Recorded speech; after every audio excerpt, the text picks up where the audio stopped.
Hello and welcome to episode 1 of Winners and Losers, and in this first episode I'm going to be looking at countries. This video will look at the different categories of country rankings and which countries are at the top and bottom of those lists. The first category we're going to look at is size. The largest country in the world is Russia. Obviously. Okay, so no surprises there. I'm sure we all know that Russia is the biggest country in the world, but do you know just how big Russia is? About 17 million square kilometers. Okay, but those are just a bunch of meaningless numbers, especially if you're not familiar with the metric system. But here's a few things about Russia that might help give you some perspective. Russia borders more countries than any other, sharing land borders with 14 different countries: Norway, Finland, Estonia, Latvia, Belarus, Ukraine, Georgia, Azerbaijan, Kazakhstan, Mongolia, China and North Korea. Well, that's 12 of the countries it borders, but it also has 2 more borders because its most western point, the Kaliningrad Oblast, which is separated from the mainland, gives Russia 2 more land borders, Lithuania and Poland. Although if we take a closer look at Georgia, a country that has 2 de facto independent countries within it, Abkhazia and South Ossetia, which have both declared their independence from Georgia, these self-declared independent countries have very little international recognition, but one country that does recognise both of them is Russia. So according to Russia at least, they border 16 countries. And let's not forget they also have extremely close maritime borders with the United States and Japan. Russia really is in a league of its own compared to other countries, with second place Canada only 58% the size of Russia. Russia is more compatible in size with the continents of the world. Russia is bigger than 3 of the 7 continents and only slightly smaller than South America. Also, Russia comprises 11% of the Earth's land area, and in terms of surface area, Russia is bigger than Pluto. Russia also has 9 different time zones, although it could be 10 because GMT plus 5 is skipped. Okay, I'm sure you get it now. Russia is big. And as mentioned, Canada is in second place. In third place is, well, it's disputed. It's either China or the United States. Which country is in third place is dependent on 2 factors: China's disputed territories and the water area of the United States. China has several disputed territories, including disputes with India, Bhutan, Vietnam, Japan and North Korea, as well as claims to the Spratly Islands, the most disputed territory in the world, claimed by 6 different countries. Of course, the easy solution is just to count none of these when calculating China's area, which is exactly what most sources do. The real issue is how the water area of the United States is calculated. Water area of a country should only include inland waters, but both the UN and the CIA World Factbook are biased towards the USA by counting coastal or territorial water for the US but not for other countries. Coastal water is defined as 3 nautical miles from the coast, and territorial water is 12 nautical miles. Territorial water can seriously exaggerate a country's area. Take this hypothetical perfectly round island, which is 1 square kilometre in area. Now if we include territorial water in its area, and by using a little bit of maths we can calculate that the area of this island would now be over 1600 square kilometres. The Philippines is a great example of why territorial waters are not counted. However, both the UN and CIA are guilty of being inconsistent by counting coastal or territorial waters for the US but not for other countries. Take a look at the state of Hawaii, which is about 40% water by area. Now with a state this small it's not so bad, but with a state like Alaska, territorial water make an already massive state even bigger. Realistically, there is no dispute, China is bigger, but several sources list the United States as the 3rd largest country in the world. But to completely remove the issue of water area, we could look at just land area. Counting only land, China is unambiguously bigger than the US, and all sources agree on that. However, if we're just counting land, then Canada drops all the way to 4th place behind the US. This is because Canada is about 9% water by area, with an estimated 3 million lakes, which make up 60% of all the lakes in the world. Looking at the opposite end of the spectrum, the 3 smallest countries in the world are Nauru, Monaco and of course Vatican City. And since the Vatican is where the Pope lives and is about half a square kilometre in size, statistically the country has 2 popes per square kilometre. Comparing the largest and smallest countries, Russia is about 38 million times the size of Vatican City. Moving on to population now, and once again the winner of this category is pretty obvious. It's China. Second is India and third is the United States. And while this podium shows their correct places, it doesn't really show the full story. A more accurate podium might look a little something like this. This is because second place India is nearly 4 times as populous as the USA. Together, China and India make up about 37% of the world's population, and it only takes the top 6 countries to make up half the population of the entire world. Now, looking at that podium again, it would be easy to assume that India and China's populations are similar. And proportionally, maybe they are. China's population is only about 9% more than India's. In terms of sheer numbers though, not at all. The difference is huge, about 118 million, which is the same as the population of Mexico, the 11th most populous country in the world. Or if you prefer US states as a unit of measurement, that's 4.5 times the population of Texas or 3 Californias, or 205 Wyomings.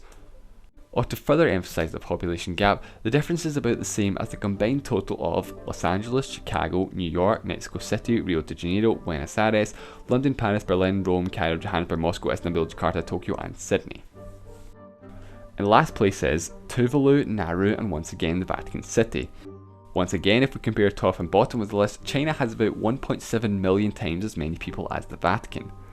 But what's more amazing is if we look at the population growth of China. China's population grows by the population of Vatican City every single hour, with their population increasing by more than 19,000 every day. Although India's population is growing much quicker, at about 42,000 people per day. That's 29 every minute, or about 15.5 million per year, which is the same as the population of Ecuador. India is set to overtake China as the most populous country in the world by 2025 and is set to break the 1.5 billion mark by 2033. Next we move on to population density.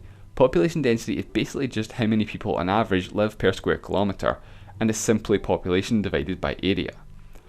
Unsurprisingly, the 3 city-states of the world are at the top of the list. However, if we include the special administrative regions of China, both of them make the top 5. Although not sovereign states, they're basically treated as separate countries and their population and area are never counted within China's figures. Macau is so densely populated that if the population of the whole world lived as densely as Macau, all 7.1 billion of us could live within the country of Germany. And if every country in the world were as densely populated as Macau, the population of the world would be nearly 3 trillion. Of course, these countries are only so densely populated because they're so small. If we use an arbitrary cutoff and only include countries over 100,000 square kilometres, Bangladesh is the most densely populated. The least densely populated country in the world is Mongolia. However, if we include constituent countries, then it's Greenland, with a population density of 0.026, meaning that there's enough room in Greenland for every person in the country to have 38 square kilometres to themselves. If the whole world lived as sparsely populated as Greenland, the population of the world would only be 3.8 million. That's about the same as the population of Los Angeles. If we swap the population densities of Macau and Greenland, Greenland's population would be over 43 billion, while Macau's population would be 0. Now we move on to something a little bit different: homicide rate. Now there's 2 ways to rank the countries, by rate and by count. Rate is the number per 100,000 people, while count is just the raw number itself, not taking into consideration how populated the country is. Ranking by rate gives the most accurate picture. The top 2 are the 2 bordering countries from Central America, Honduras and El Salvador, and in third place is Ivory Coast. If the world had a homicide rate of Honduras, there would be over 6.5 million homicides every year. That's 17,900 a day, or 1 every 5 seconds. Now if we rank the countries in terms of just the number of homicides, in which obviously the more populous countries have a disadvantage.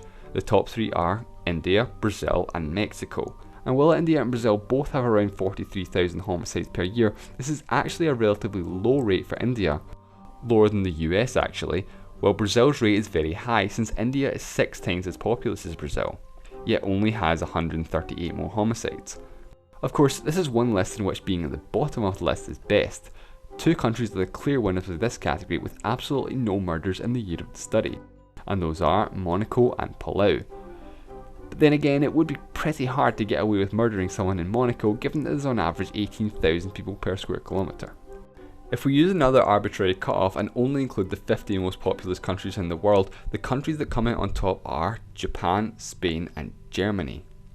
And while on the subject of death, let's look at suicide rates. The 3 countries with the highest suicide rates are Greenland, Lithuania and South Korea. Interestingly, suicide is far more prevalent among males across all countries and cultures. One country that's worth mentioning is Japan, with a fairly high suicide rate of 21.7. Combine this with their extremely low homicide rate of 0.3 means that statistically Japanese people are 72 times more likely to kill themselves than be killed by someone else. Okay, that's enough about death now. On to age. The youngest country in the world is South Sudan, which declared its independence from Sudan in 2011. Sudan used to be the largest country in Africa until then, but dropped to 3rd place, with Algeria now the largest country on the continent. Interestingly, the 2nd, 3rd and 4th newest countries in the world all used to be part of the same country. In the early 90s, Yugoslavia split into 5 different countries: Slovenia, Croatia, Bosnia and Herzegovina, Serbia and Montenegro and Macedonia. Serbia and Montenegro then split into 2 separate countries called, well, Serbia and Montenegro. Although technically it was the other way around, Montenegro declared its independence. Then in 2008, Kosovo declared its independence from Serbia.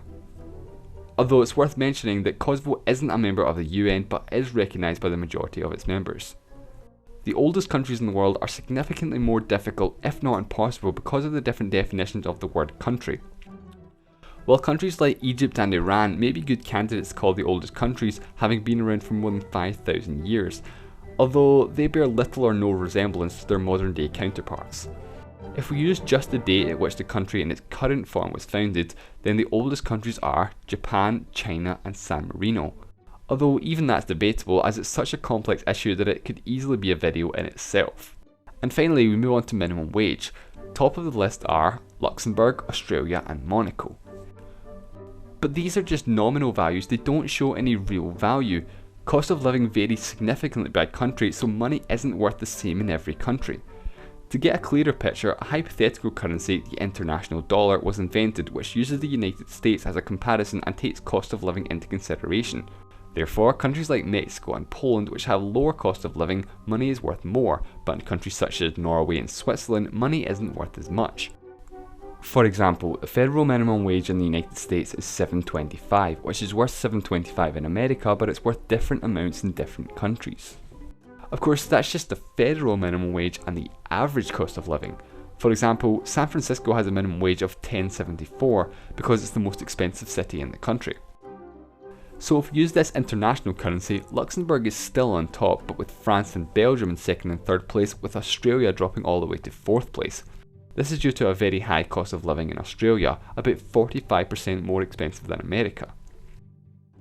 The countries with the lowest minimum wages in the world are Cuba at 225 Cuban pesos per month, although it's worth mentioning that the government also provide free education, healthcare, housing and food for their workers. Then there's Sierra Leone with 21,000 of their awkwardly named Sierra Leone and Leone per month, which is about 3 cents per hour. And the lowest is Uganda at 6,000 Ugandan shillings per month, about 1 cent an hour. Of course, there's plenty of countries around the world that don't have any minimum wage at all. Well, that's all for episode 1 of Winners and Losers, and in episode 2 I'll be looking at the 50 states of America. Thanks for watching.